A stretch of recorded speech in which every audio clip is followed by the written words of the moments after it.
Good afternoon, guys. Today's video is going to be 3 vegetables to sow in February. Now, February is a brilliant time of year because not only is there sort of the early signs of spring, certain things poking up through the soil, but also you've got the whole growing season ahead of you. So it's not too late to plant anything. So you've got loads of time to plan.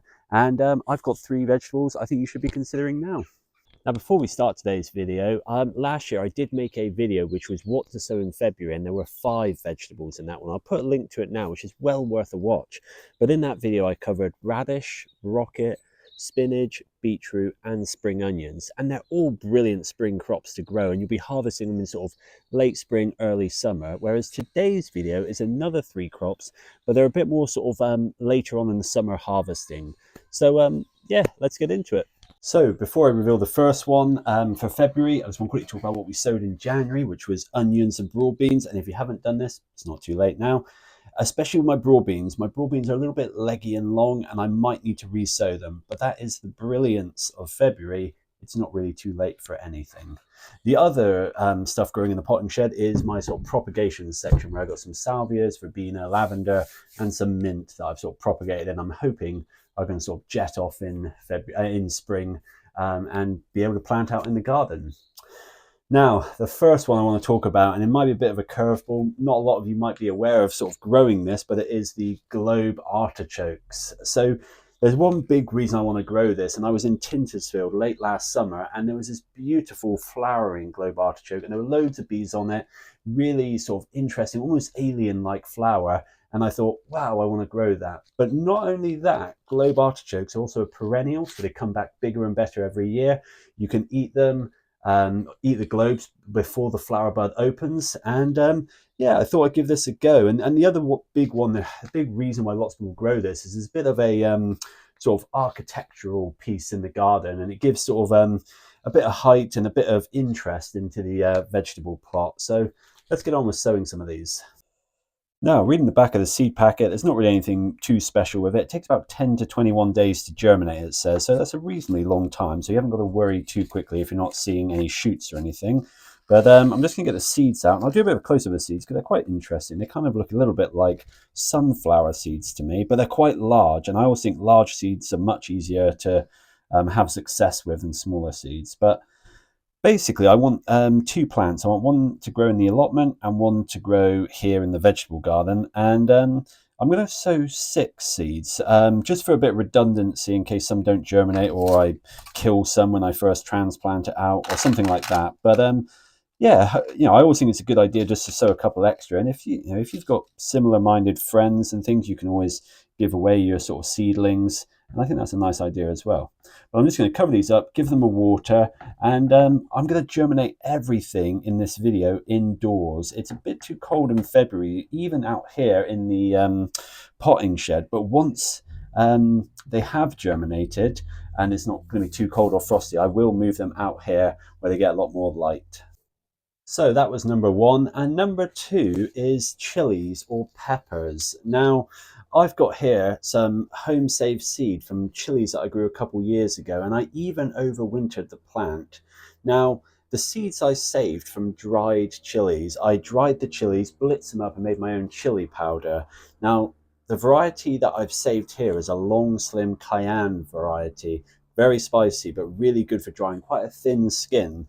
However, I'm going to try growing 2 other varieties. One is a pepper, which is Corno de Toro Rosso, which is a sweet chili pepper. And then I've also got another sort of spicy one, which is Raging Bull. And it's these small little fruits. It grows on like a sort of more bushy-like plant, which is perfect for growing in a pot. So that's what I'm going to do. Now, the hardest thing with growing chilies is sowing and getting them to germinate. Once they germinate, it's pretty easy. So I'm going to go through a bit of a method here for this. So I'm just going to quickly explain my method for sowing chilies. So chilies are quite hard to germinate, as I mentioned. So what I'm going to do is I've got a little punnet here with a few holes drilled in the bottom. filled it with my compost and put these dividers in. This just allows me to grow 3 types of chilies in the one pot without getting too confused as to the variety. So in here, I've already put in the long slim cayenne, which was the saved chili pepper seeds. So I've done way more than I want. I only probably want maybe 1 plant, but I've done quite a lot of seeds because not all of them will germinate, and this gives me a bit of redundancy. And I'm going to do the same again in the middle, but this now is going to be the sweet pepper, the Italian variety. So I'm just going to empty out whatever seeds I've got left, and I'm just going to sort of sprinkle them on top. Try to make sure that you spread them fairly evenly. You don't want them all clumped up, otherwise it makes separating the seeds later on a bit difficult. And yeah, as I said, I'm going to sort of do this with the other one, and then I will add a little bit more compost to cover the seeds, firm it down so that the seeds come into contact with the soil, moisten it, and then I'll tell you my last secret tip. So I've covered them over, given them a bit of a water, and put these little labels in just so I can keep track of which one is in which section. And then finally, my little tip for growing chili peppers is when you put them indoors, either put a bit of cling film over them, or in my case, put them inside a bag, and this will help ensure the moisture stays on the soil, it doesn't dry out, and also helps prevent temperature fluctuations, which can inhibit germination. So all I'm going to do is something like that, put this in a sort of sunny windowsill inside my house where it's nice and warm, and hopefully these chilies will germinate. So a few tips for you there when growing your own chilies. So before I talk about the last vegetable to grow in February, I just want to talk about some hardy perennial flowers you don't want to forget to sow in February as well. So the first one is lupins. Now lupins are brilliant. The only problem with lupins is they're loved by slugs, so you do have to protect them. But if you manage to succeed and grow them, you get these beautiful tall flower stems, beautiful foliage, which is evergreen, and yeah, it looks really nice in the garden. The other one that I'm going to try is Eryngium. The reason I want to try this one, it's good for bees, but also it's got this beautiful blue flower, so it's quite different and striking. So yeah, don't forget to give your hardy perennials a go as well. Now, based off the last vegetable, you can probably guess that the last one on my list for February is tomatoes. Now, tomatoes being grown in England is a very strange British thing. They're not designed for our climate. There's a whole disease called blight, which just wipes them out at the end of the summer. But we love eating tomatoes, we love growing them, and I'm going to give it a go this year. So I'll quickly talk you through my varieties.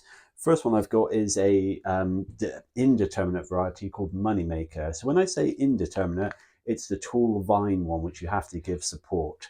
Now the other two I'm growing, which I'm more interested in, are the sort of small compact bush varieties. So I've got one called Heartbreakers, which I just saw the seed packet and I thought I love the shape of it.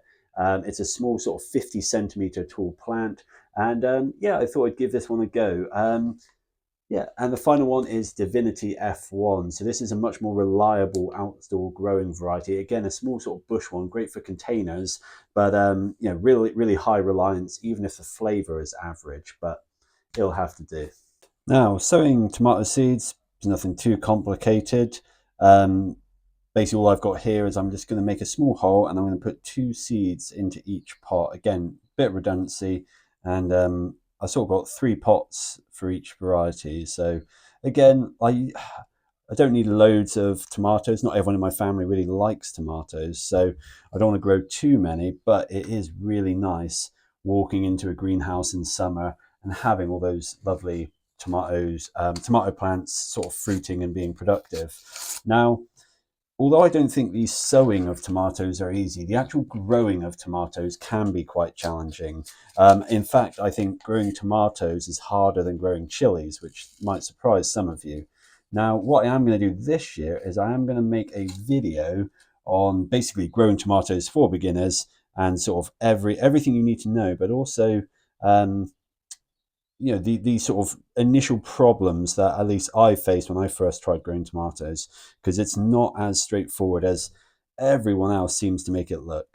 So I really hope you liked that video, and if you're sowing something in February which I haven't featured in one of my videos, do let us know in the comments what you're sowing. And yeah, if you like this sort of content, don't forget to like and subscribe.